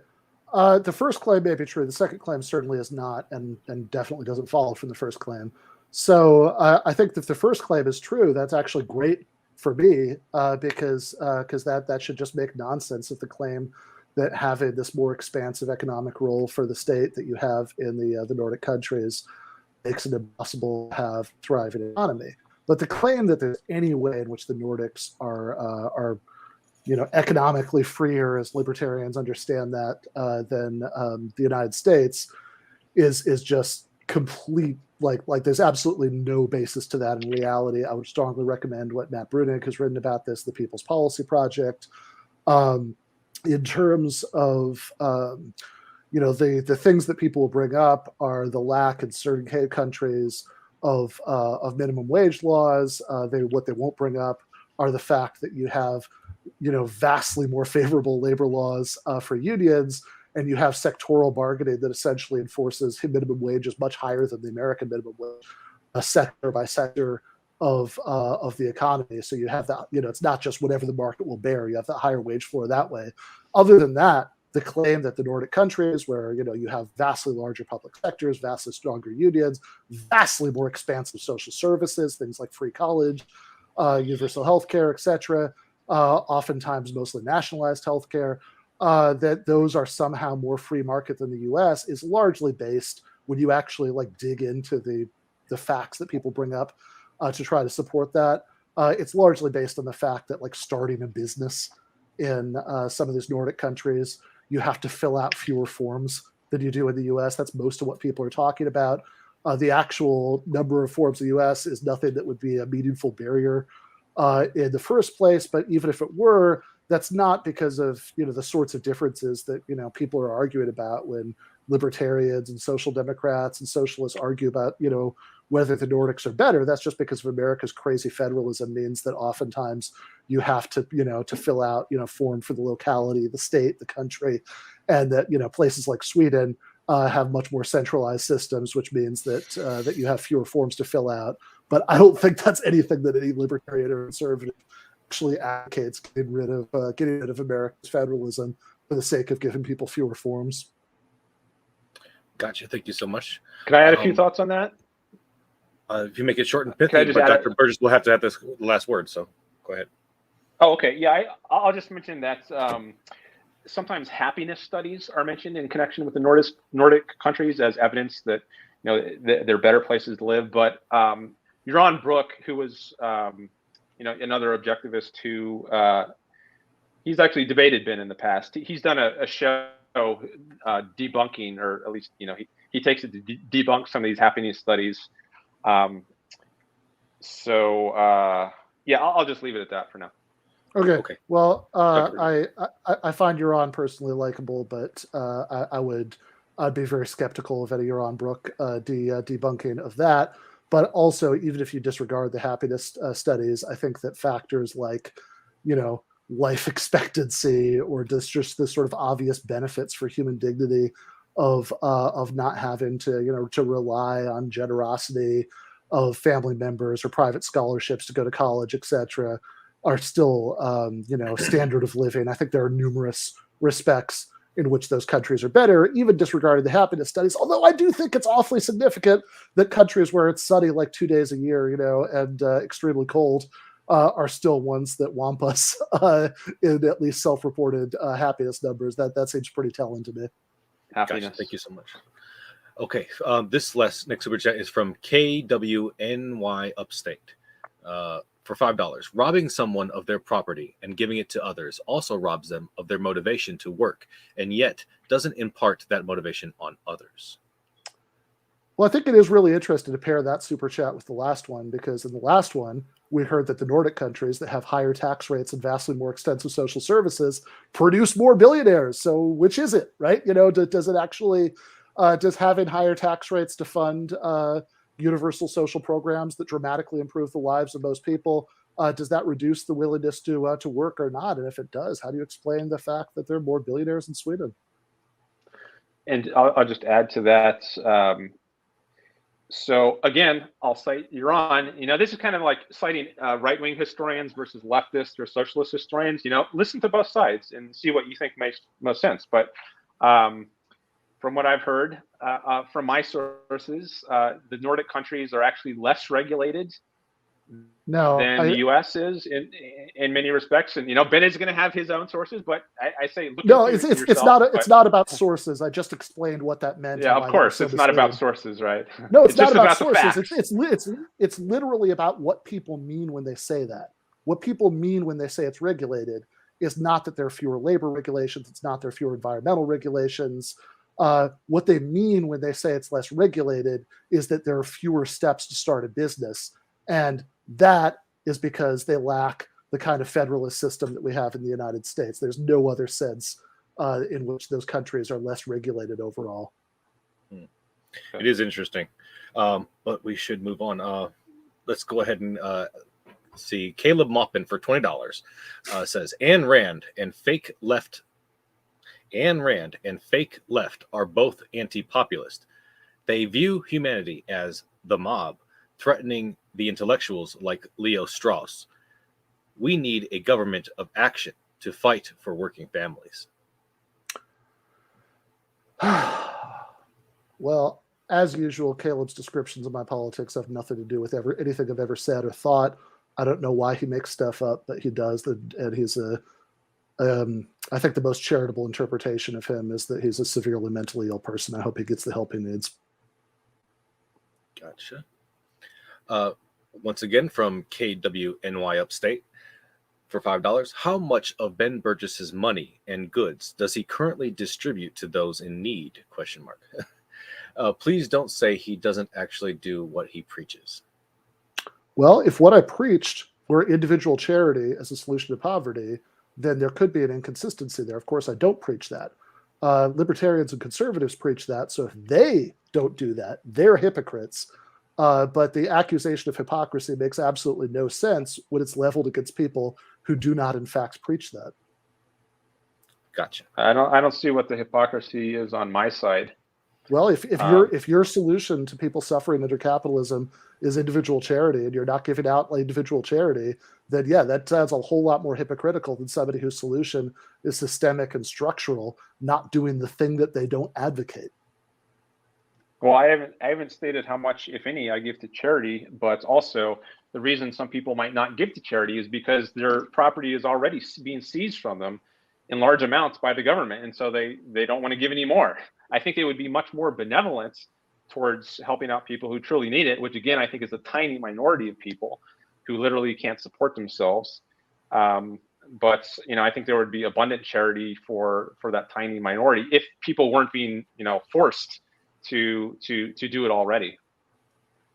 Yeah, I mean that's a prediction that's based on nothing. There's absolutely no reason to take that seriously. I mean, I understand that it would be convenient for your ideology if that were true, but I would like to see some actual evidence for that before I started to believe it. And even if I did believe it, see earlier in the debate, I think that there are reasons to prefer people being given something as rights of citizenship that cannot be taken away by a whim. You have to change the laws. It's very difficult to change the laws once social entitlements are in place. It's often electoral suicide to oppose them. So it's vastly more difficult to take away universal social programs. Certainly no individual government official could just do it on a whim. They just take away individual charity. And so I think forcing people to rely on individual charity to meet their needs is incredibly demeaning, and it dramatically disempowers them. I think you got it backwards. Dr. Norton, it was a question for Dr. Burgis, and we do have to move on. So I do want to let him have the last word on this one. Sorry. This next thing is just a super, I'm so sorry. A super sticker from Noli D for $2. So thank you so much, Noli D, for that. Thank you so much. The next is from Super K-Pill for $4.99. Dr. Burgess, keep in mind, many people are able to escape their 9-to-5 under capitalism by saving and investing. Yeah, I mean, some people are, most people aren't. Most small businesses fail very soon after being started. But I also think that if you say that people can escape something, right, then even if that's true, right, and of course it can't be true for everybody. It would be structurally impossible to have a modern, complex economy where everybody was a small business owner. That couldn't work, right? So given that, right, the question is it just to have a social order where most people start out under conditions that it feels appropriate to describe leaving those conditions as escaping them, especially considering that escape would be structurally impossible for everybody at the same time? Dr. Norton? I'll just reiterate the general point that I think if you have a free system, a capitalist system, the opportunities that people have over time will get better and better. So as I mentioned earlier, maybe instead of an 8-hour day, it'll eventually be a 4-hour day, because we've made so much progress. There'll be so much technological advance. We'll have machines, robots doing what used to be done by human labor, that work will become less necessary, at least certain kinds of work. Automation never works that way under capitalism. It never could work that way under capitalism because the incentives don't work out right. Okay. Well, I don't agree with that.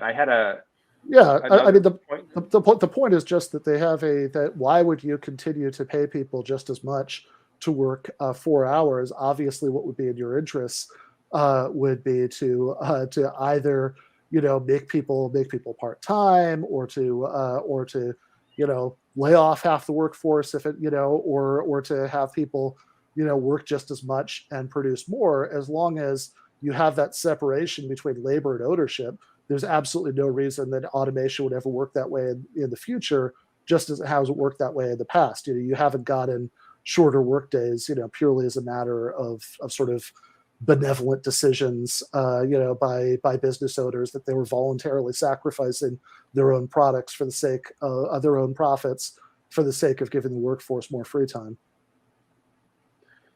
I think, I think people would have more opportunities to work less per day if they wanted, thanks to the free market mechanisms. But the point I forgot a second ago that I just came back to me is this point about relative versus absolute poverty. So now, today, some poor people are often called poor, have iPhones, they have internet, they have cars, they have TVs.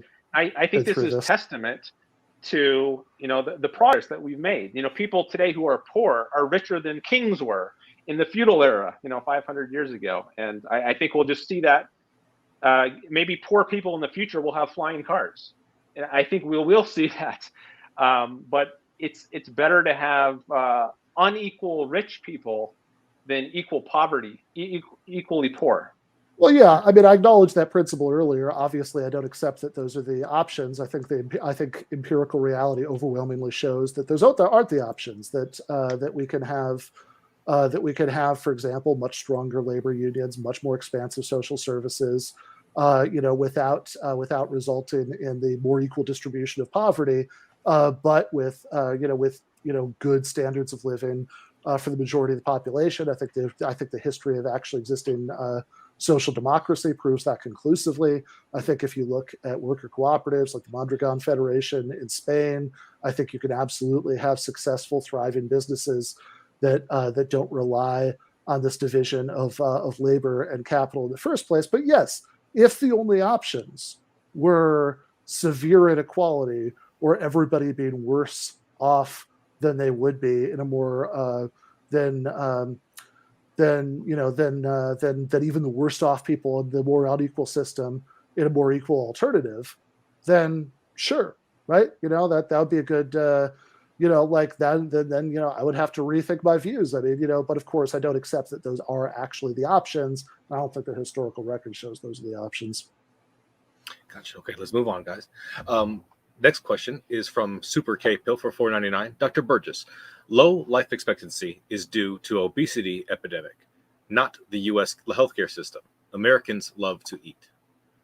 Yeah, well, it's certainly true that Americans love to eat, but trying to pin the differences in life expectancy, infant mortality, and my favorite, mortality amenable to medicine, which is just stats nerd speak for people who die who would have lived if they'd had medical intervention on time, trying to pin all of these discrepancies between the US and Canada, the US and Britain, the US and Sweden, etc., on obesity alone is just not plausible. If you actually look at the country by country breakdown rate, it is true that this is definitely one of the areas where the US is worse. But as anybody who has visited Canada, Canada knows, right? This is a culture that loves its beer and donuts. And the obesity rate is somewhat lower than the United States, not nearly low enough that explains the difference by itself. I would also point out that there are other lifestyle factors like smoking and drinking, in which Great Britain, for example, is much less healthy than the United States, and yet they have the higher life expectancy, lower infant mortality, lower rate of mortality amenable to medicine than the United States has.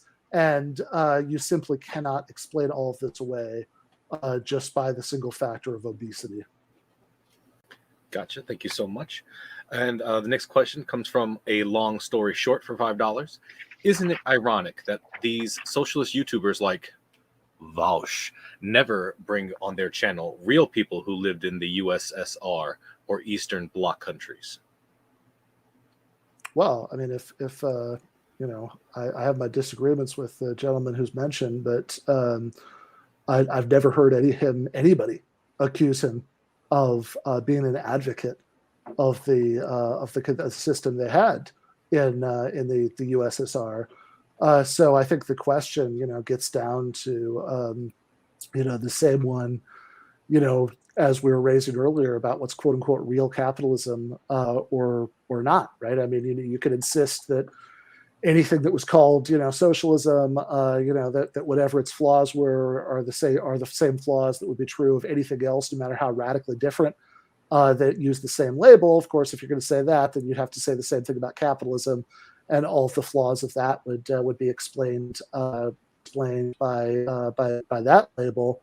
By the fact that it's capitalism. I actually think the difference between what Vaush advocates, which everything I've ever seen, right? What he advocates is a kind of market socialism with universal worker cooperatives. Whenever I've heard him describe what he means by socialism, that's always to describe it. That sounds a lot more different than the USSR than pure capitalism would be from the United States. I think even by the admission of libertarians and objectivists who will say things like, the 19th century United States is about as close as anywhere has got into pure capitalism. Oh, also, Vaush isn't here on my channel.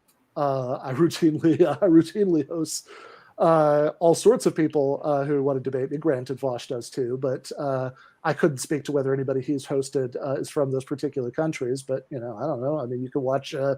You can watch my debate on my channel with Yared Brook, where he goes on and on about his life in socialist kibbutzim in Israel. So I certainly don't see how this particular criticism could be applied to me, and frankly, probably couldn't be applied to Vaush either. Whatever my problems with some of the guy's views, I do not think that he's in the business of he clearly likes doing debates. If you're from one of those countries and you want to argue with him about capitalism, I think that he would, my sense of him is that he would probably take it. Although obviously I can't speak for him.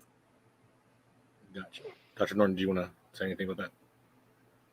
I'll just mention that Ayn Rand was from she was born in Russia, and she lived under the communists when they took over.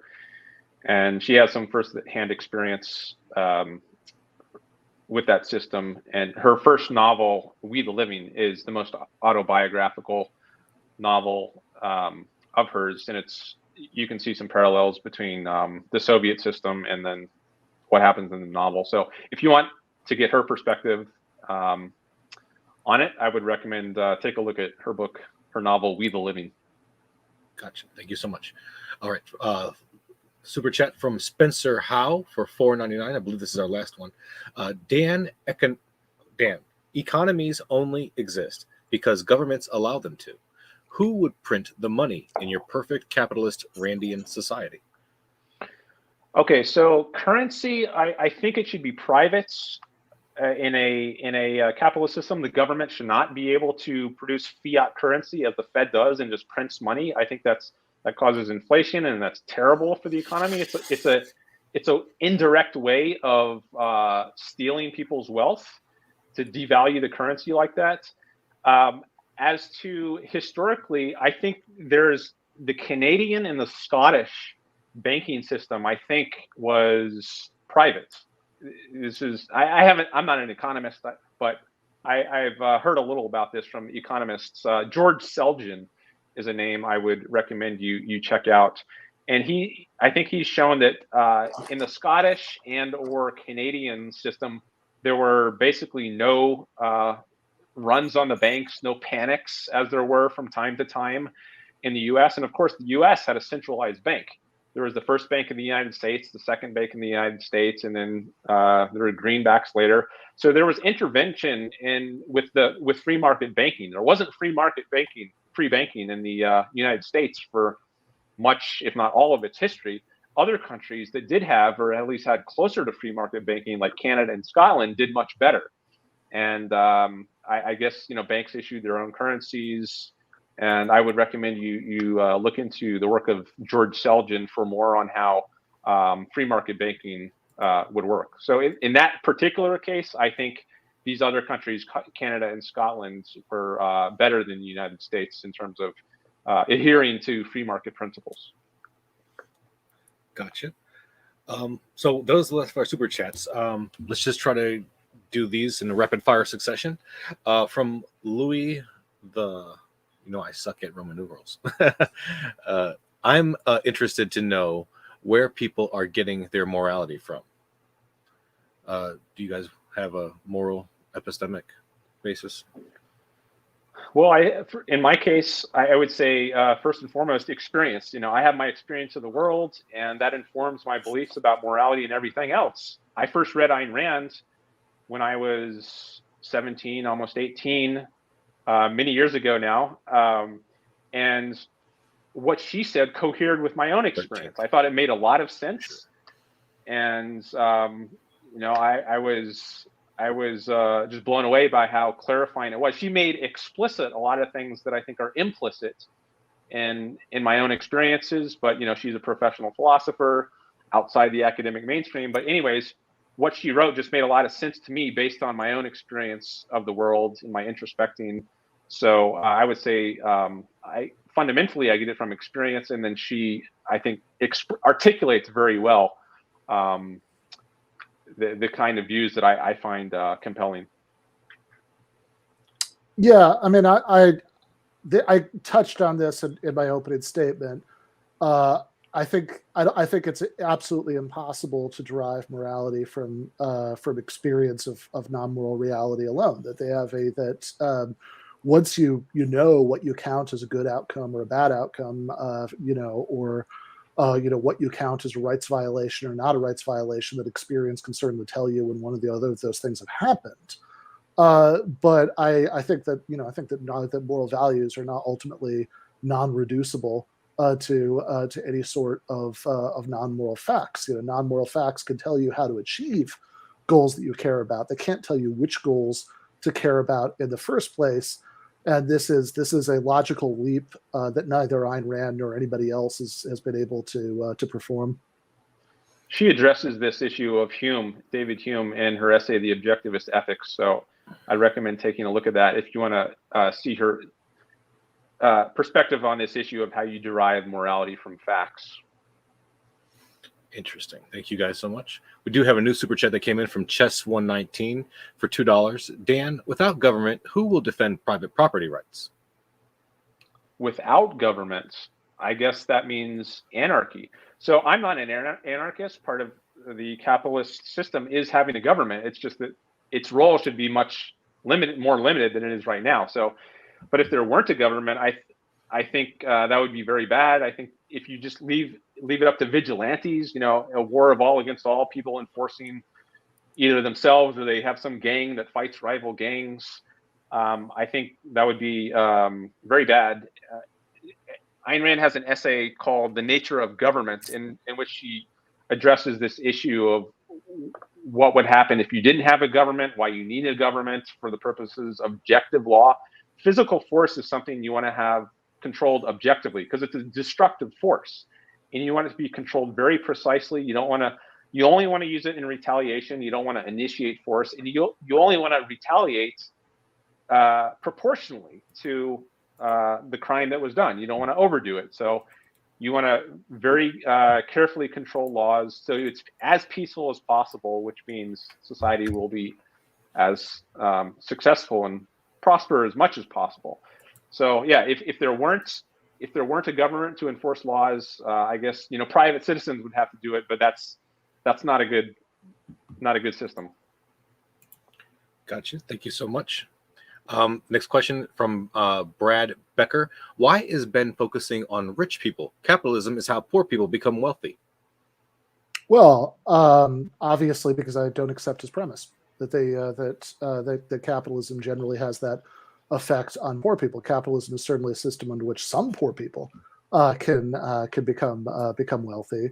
I certainly don't accept that it's a system that has that effect on most poor people. I actually think it's a system that has the opposite effect. It's certainly true that as technology progresses over time, that alone can expand the pot.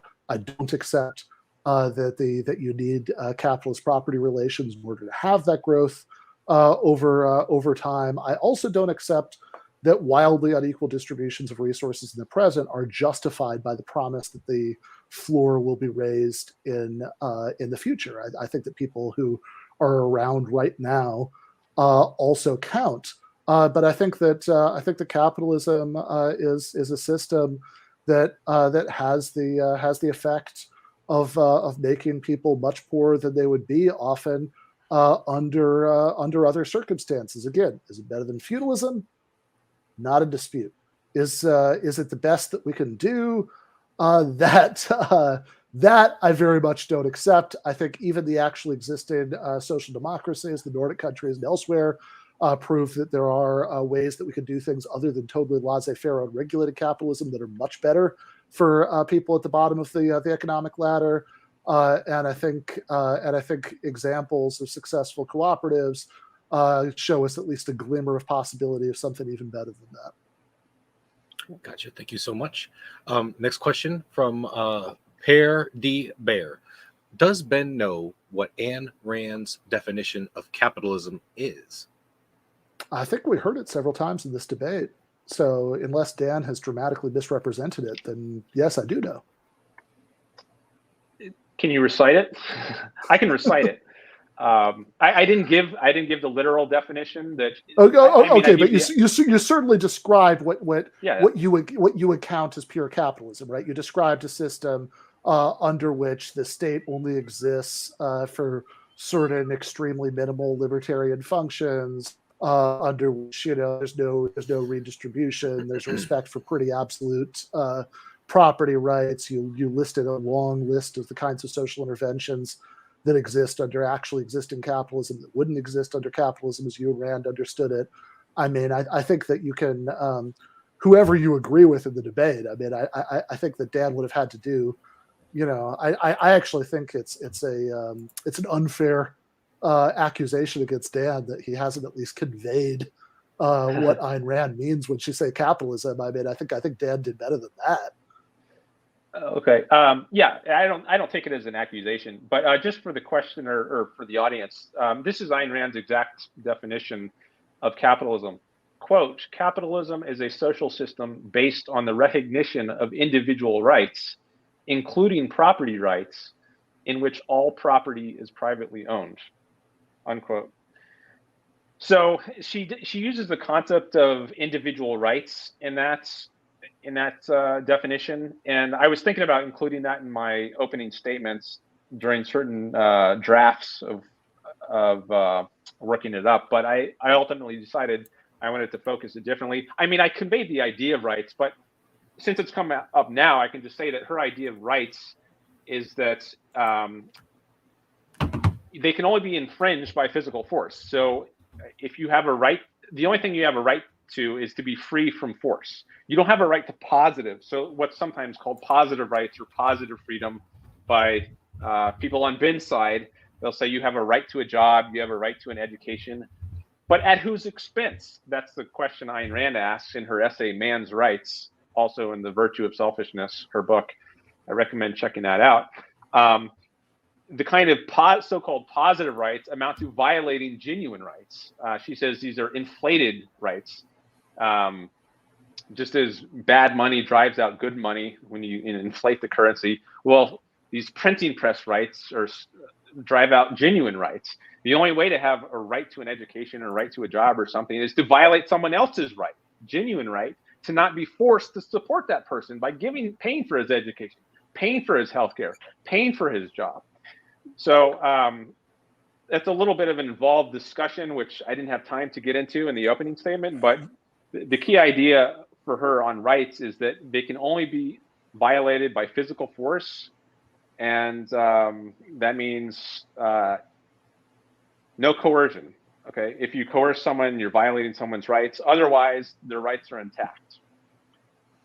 Yeah. So of course, it's not controversial that basic rights to things like healthcare, education, etc., are incompatible with absolutist property rights. The disagreement is about which ones are genuine. I think that a right to healthcare, a right to education, etc., these are real rights, and I think that the right to keep every single dollar in your bank account, every single pre-tax dollar in your bank account, is a nonsense pseudo right that I've heard absolutely no reason to take seriously.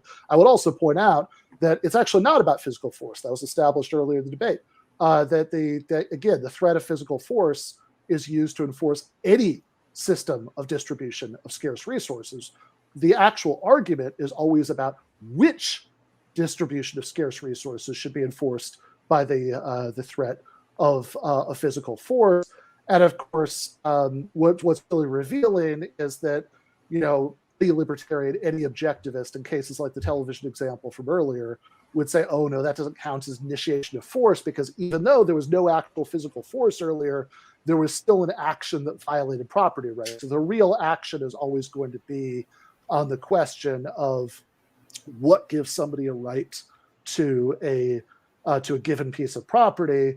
And that's something that I think libertarians have struggled a lot to say anything plausible about, because you always end up in this bind where are you just describing a fantasy scenario whereby if things played out exactly that way in some alternate dimension, people would have a right to some piece of property?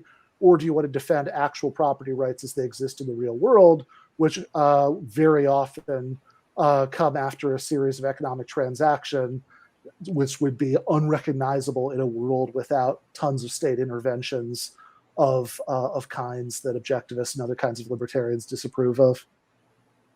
Gotcha. I think that's a good stopping point there, since Dr. Norton did lead us off. I think we should go ahead and wrap it up there. We are out of time for the Q&A. Ladies and gentlemen, it has been quite a pleasure to host this debate. I want to thank our debaters. You guys are the lifeblood of the show. I want to thank you guys so much for having such a spirited conversation. It has been a pleasure. I also want to thank our moderators in the chat for doing such a great job of keeping the discussion civil. Special shout out to Sideshow Nav and whoever else was helping with editing the question document and helping me to wrangle up all these questions for the Q&A. You guys are the best. I really appreciate your help. I want to thank James and the audience for making modern day debate what it is. And I want to also remind everybody to like, share, and subscribe to the video. We have many more debates coming up. Again, tomorrow night, T-Jump will be debating with Alex Stein on whether or not the moon landing was faked. So you guys do want to check that out. So again, thank everybody for coming out. Have a great night. And remember to keep sifting out the reasonable from the unreasonable. You guys all have a great night. Thanks. And